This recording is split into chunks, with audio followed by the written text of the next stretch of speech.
Not a be here. Get away camera and a piloto. I'll quit my name. I'm never back up and you have social media. Yeah. Huh? Yeah. It therefore let 22. Huh? 22. One crop young get on a bed down one. Oh, one name one in Then I talk we are carrying her like this, because she get like this. Eh?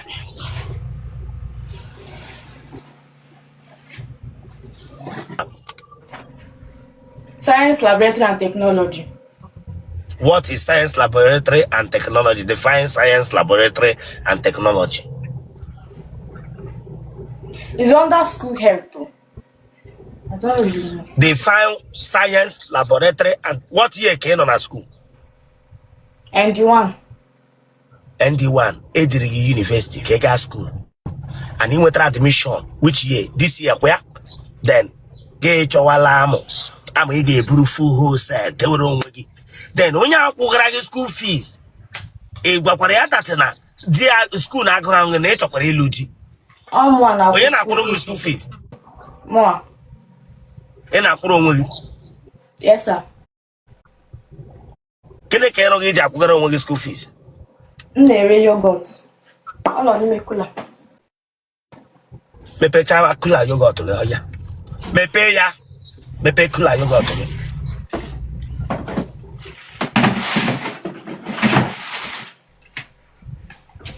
Yeah. Era lo letter. Sir? Era lo letter. Ofu ka m nwụrụ. Ina ngolotu. Yes, sir. Eh? Yeah. When you be? On Imo State. Be Imo. Idato South. Ke manage cho iluti na. Sir? Tiachi yogurt ga na kula.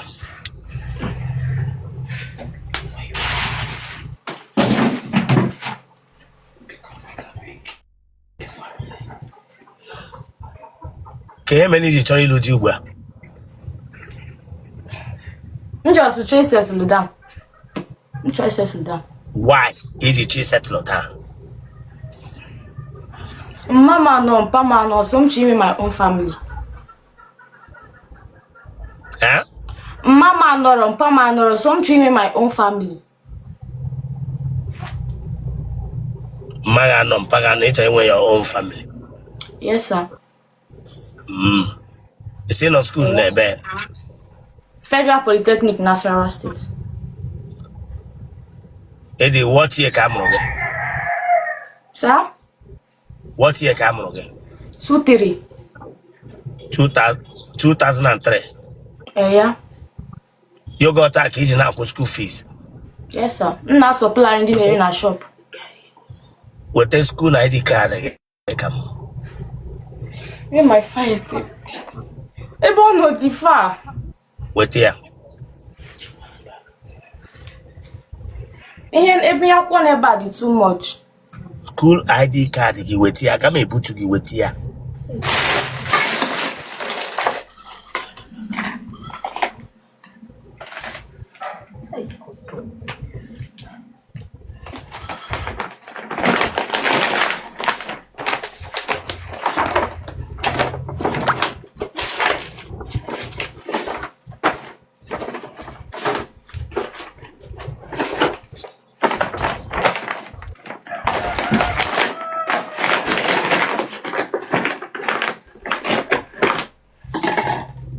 So for me, I am Michelle school. So I'm kwakashe ba mi kefia. Kwakashe ba. What here? Be. Imo State. Be Imo. Idato South. Be Idato South. Really short for me there. Ọmụma isi akụ. Be no misi akụ. Ume egbu.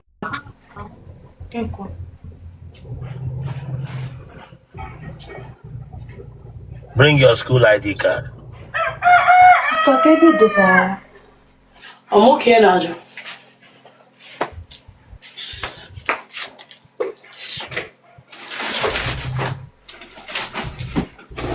This one is my own. Check that basket. Your own should be there.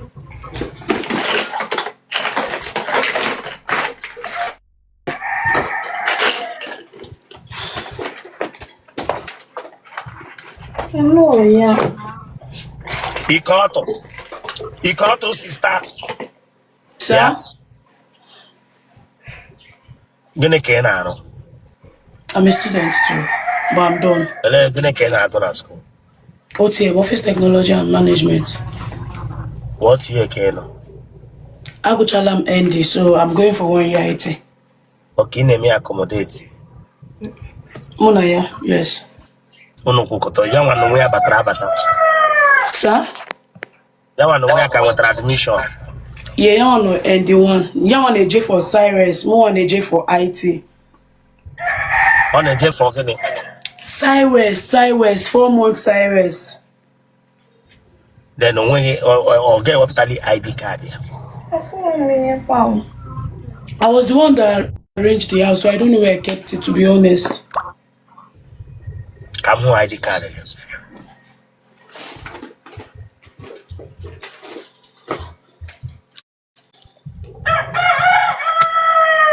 You are not school of my weapon again.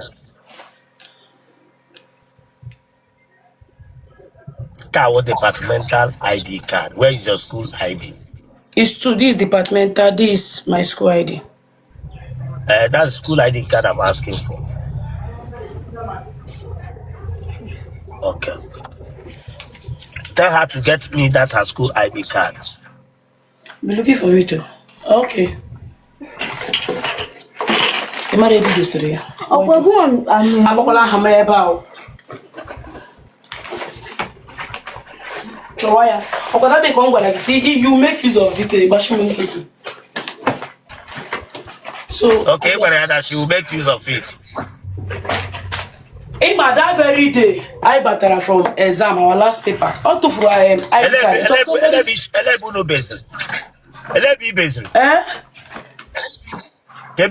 I'm in subsea school. Nasarawa. I'm working English. Kebish na watch him. I can on Nasarawa. Yawa near and near Pano. Nna ya nwụọla. Keko Shagaga school. Onye Nelekotera school. Or just not give them at school.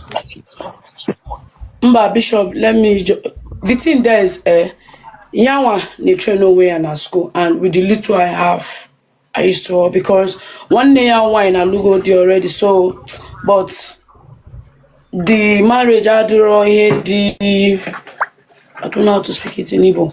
I do here the strong. That one So that one Amasa, we don't speak of anybody that is not in the picture of what I'm asking you. Listen, learn this thing today. Anytime you want to explain something to me, anybody in life, whatsoever is not what somebody is asking you, don't speak about it. It's not your business about family matter. Now I'm No, her both parents are late. ice cream or any member on a lab on a regular. Like me, I'm the one doing, so she used to count from my hand and go and sell. Okay, go and wear the ice cream. Yes, but she used to count. I used to count. I'm the one that produces the ice cream. Yes, and many at the rate of 800, then Nwere 1,000.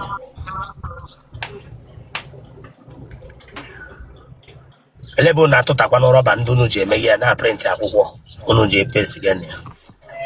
The rubber I do buy it from the market. This is a new rubber, a virgin rubber.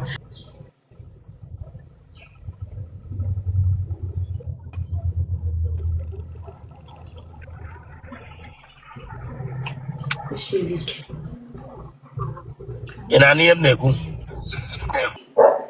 Na ya na ajuge keze ka o shi nweta admission bata kwụọ ụgwọ le afa school fee. Okay, on 4 months IT, right?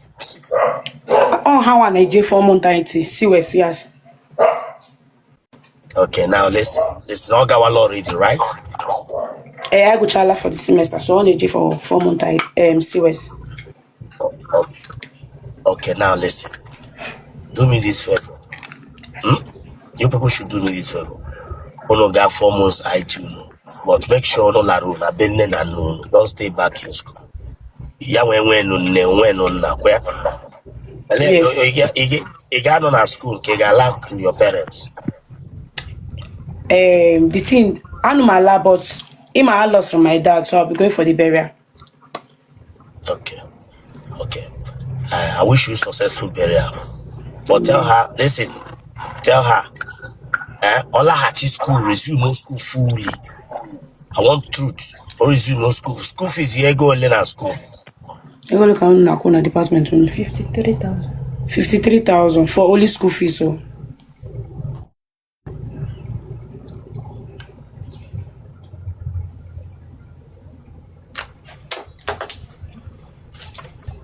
School fees here go learn at school. so school the school fees is 53,000.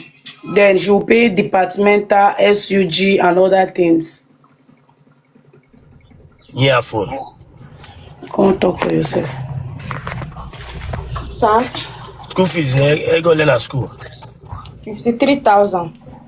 Mana with this thing, SUG departmental, ihe niile ga-eru 80,000. Na gini me? My SUG departmental set of origin, ihe niile ga-eru 80,000. Okay. Listen to me. Okay.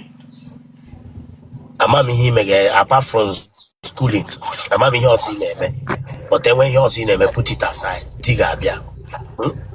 Okay, sir. Your father and mother won't be. I'm not joking. For you to be alive in a row by this time, then again a bambo, when take a good roommate, when a parents in Nenweghi cannot support you. Your father and mother is still alive and they are still watching you. Okay. So, anakwa emenemi gini ki na-eme ihe anakwa emenemi ihe pity anakwa me pity mmadụ. I don't do things out of pity. He been here for interview. In an end, he been here now for interview. Go for your 4 months IT.